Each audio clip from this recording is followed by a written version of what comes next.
I want to expand on something I was talking about in my speech at the CALA convention, and that is about focus practice and the ability to get rid of the chatter in your mind.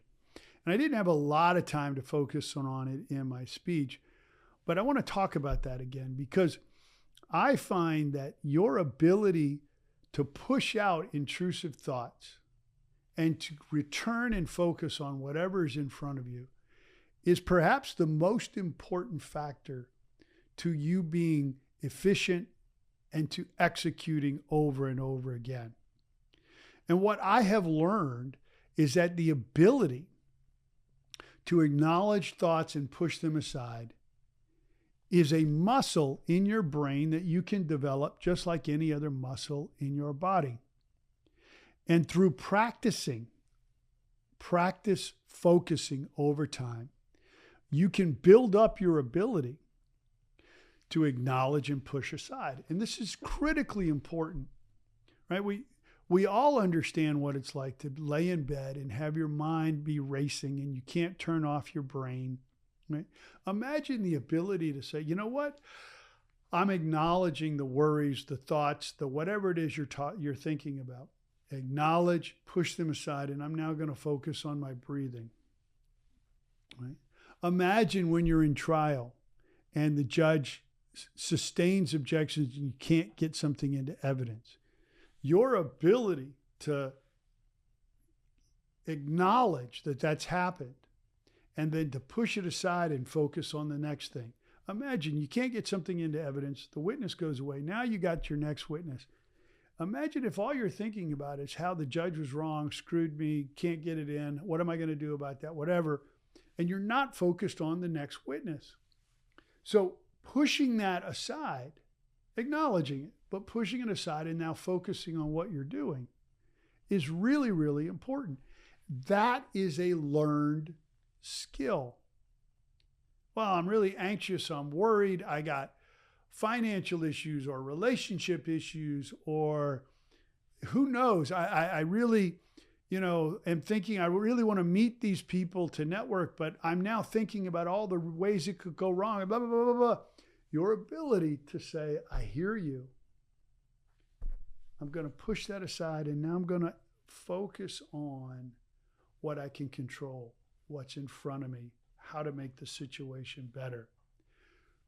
Stepping outside my comfort zone, acknowledging, I want to focus on how can I be uncomfortable so that I can become comfortable with being uncomfortable. The most prevalent thing that prevents us from doing that is our internal chatter. And I heard an author, kind of a guru, Michael Singer, who talked about it like this. Said, if you're laying in bed and your mind is racing and you're like, I really need to go to sleep. I can't turn my mind off. Whatever, please. If that chatter was not you, but was somebody standing next to you to the bed and was telling you all the very same things, you would probably go, shut the hell up. I'm trying to sleep. But we don't do that to ourselves. But your ability to do that to yourself is a function of practice of developing the muscle. So how do you do that? How is focus practice? I learned it from Robin Sharma's book, The Monk Who Sold His Ferrari. And then I look it up on Google and there's a million different things about it. And he calls it the rose practice. And he looks at a rose, something pretty, a bouquet of flowers. It could be really anything.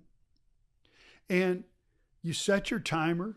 Let's start with 5 minutes. And I did it this morning for like 12 minutes, right? You set your timer, you put the timer aside, and you focus on that beautiful thing in front of you. And you're focused, you're just looking at it and you're focused on how pretty it is, the undulations, the texture, the shadow. Oh, wait, here comes all these thoughts, right? What am I going to do today? Hey, I'm off the weekend. Now I'm back in. I got this case. I got to try it. And that's going to happen. And once you realize that you're thinking about other things, you go, push aside, come back to the pretty thing.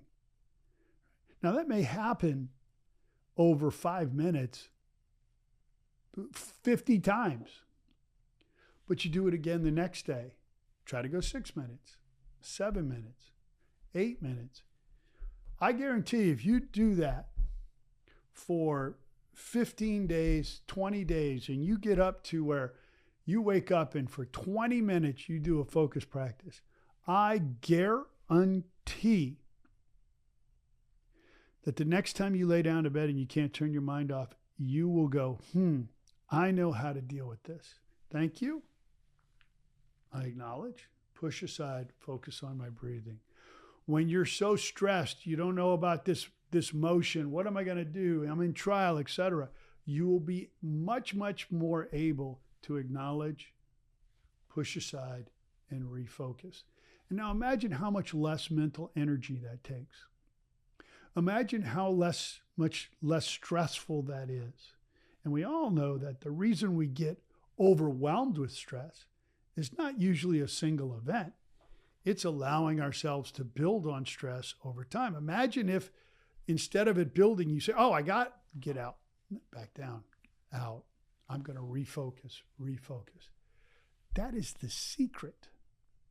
And doing it over and over and over again, just having even minute improvements on this over time will change the trajectory of how you are efficient, how you execute, which changes the trajectory of your career and your success. So if anybody wants any more information, if you want to come over and do it with me, whatever, please reach out on YouTube, Instagram, TikTok, my cell phone number, email. Most people don't do it. They say that is very, very helpful. Boy, that's a great idea. And then the internal chatter. Well, I don't want to bother him. He's not going to respond. I don't want to drive all the way over to whatever. It's too early. If he's doing it at 5 a.m, and that internal chatter is exactly what I'm talking about. Your ability to say, I acknowledge that, push it aside, and now I'm going to execute. I'm going to reach out to Mike. I'm going to do this myself. Means everything. So go do it.